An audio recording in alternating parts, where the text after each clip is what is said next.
Hey guys, welcome back to my channel. I hope you're all having a wonderful day. I know I have been gone for a while now and it's finally good to be back. So hopefully I will be uploading more frequently now. Anyways, without further ado, let's jump right into today's video. So today I want to talk about Lesserafim, who have been in the news ever since they performed at Coachella, and not for the best reasons. And everyone and their mother had an opinion about it, so I thought, why not jump on that train and add in a few of my opinions as well.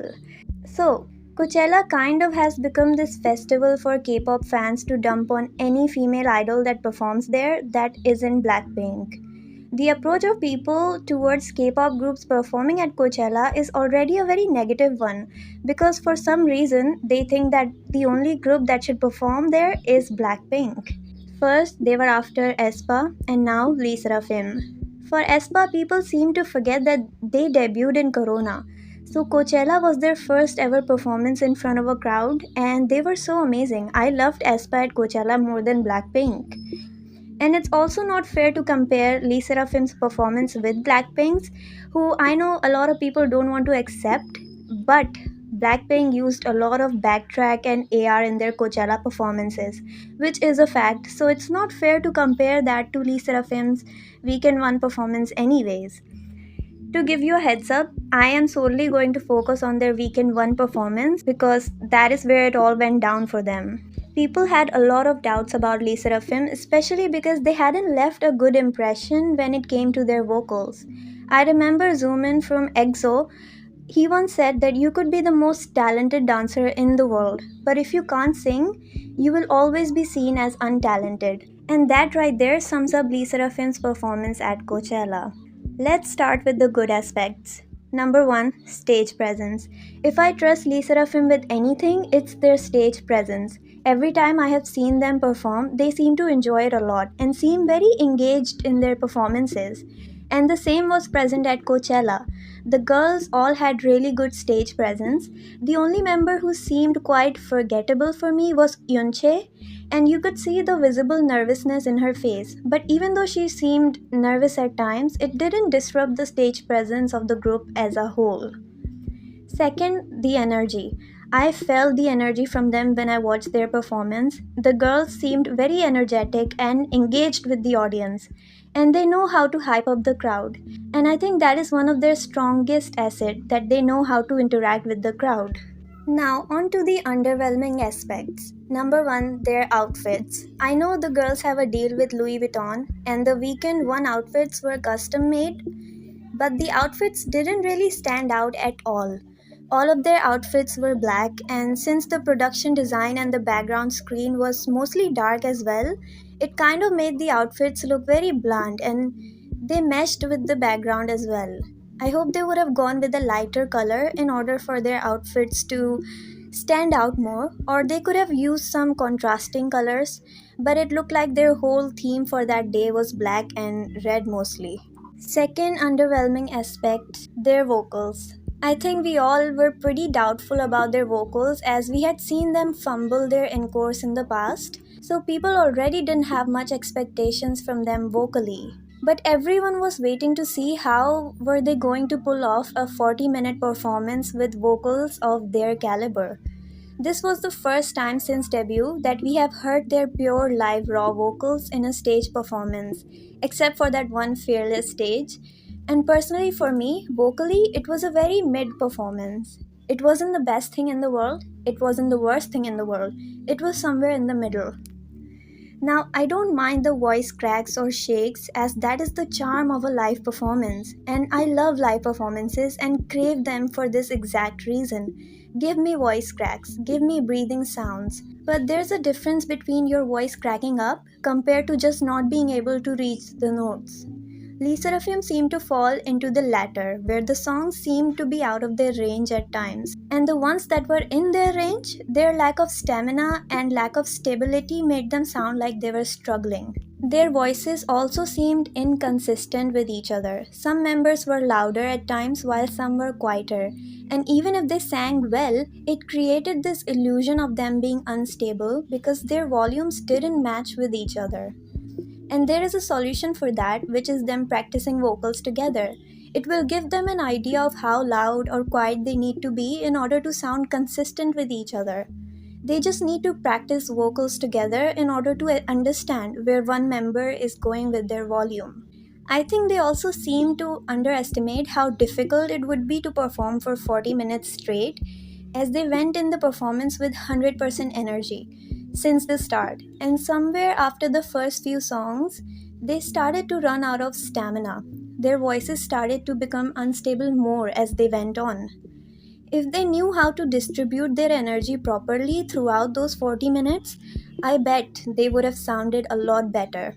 But I guess they miscalculated that, as they don't have enough stamina nor the experience of performing for that long. Chewon out of the group was definitely the best one, but even the best one was a little underwhelming considering that she is the main vocalist of the group. She had her moments where she struggled to hit higher notes, and that again comes from the higher parts being out of her range. But apart from that, she was very good throughout the performance. After Chewon, the second best for me probably is Sakura. Sakura definitely exceeded my expectations with her vocals. We all have seen the criticism that she had gotten for the past few years, especially for the past year or so, and she really seemed to have worked on it as she seemed so confident while performing. Which makes me believe that the biggest enemy of Sakura is Sakura herself. If we compare her confidence from Coachella to her encores, you will see a drastic change, which leads me to believe that all she needs is confidence.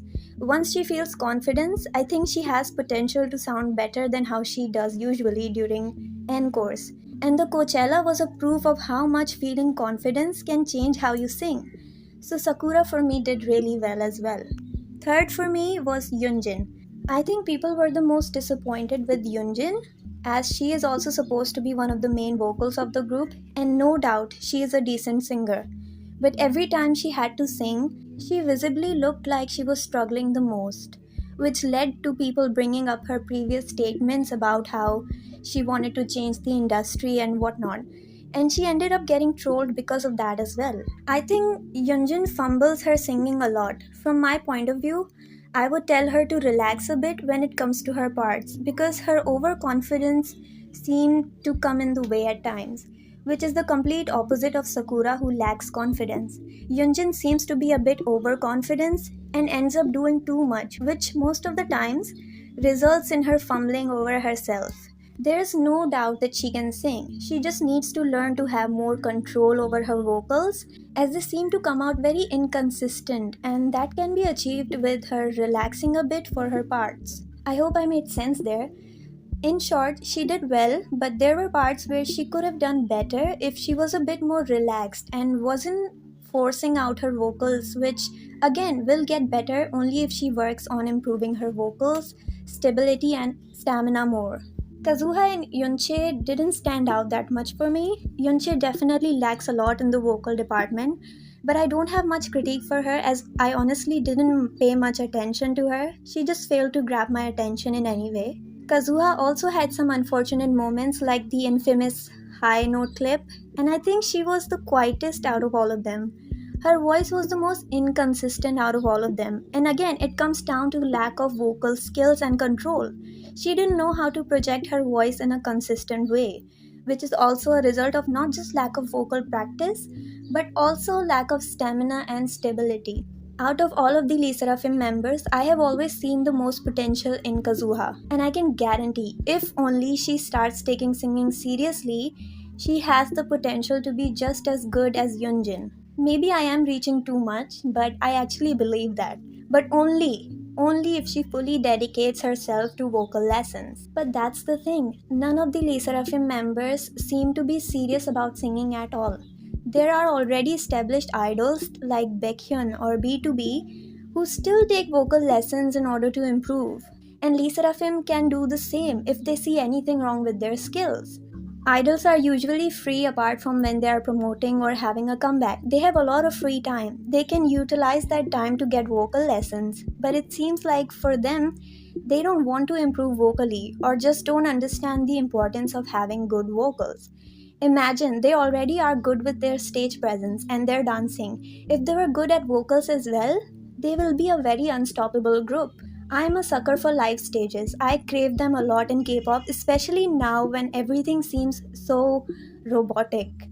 So their stage was really a breath of fresh air for me, as we don't see raw stages like this in the mainstream K-pop anymore. Overall, I would give it a 6 out of 10. It was a decent set apart from some hiccups vocally. People are only looking at the clips to judge the whole performance, which creates this bias against them. In order to properly criticize or praise them, you need to watch the whole set and not just judge on those few clips. K-pop has become so heavily relied on lip syncing that people seem to have forgotten how a live stage is supposed to sound like. Like, how dare they be able to hear breathing sounds in a live performance? How dare their voice crack during a live performance? You traumatized them so much that they ended up using backtrack for their Weekend 2 performance, which is quite unfortunate.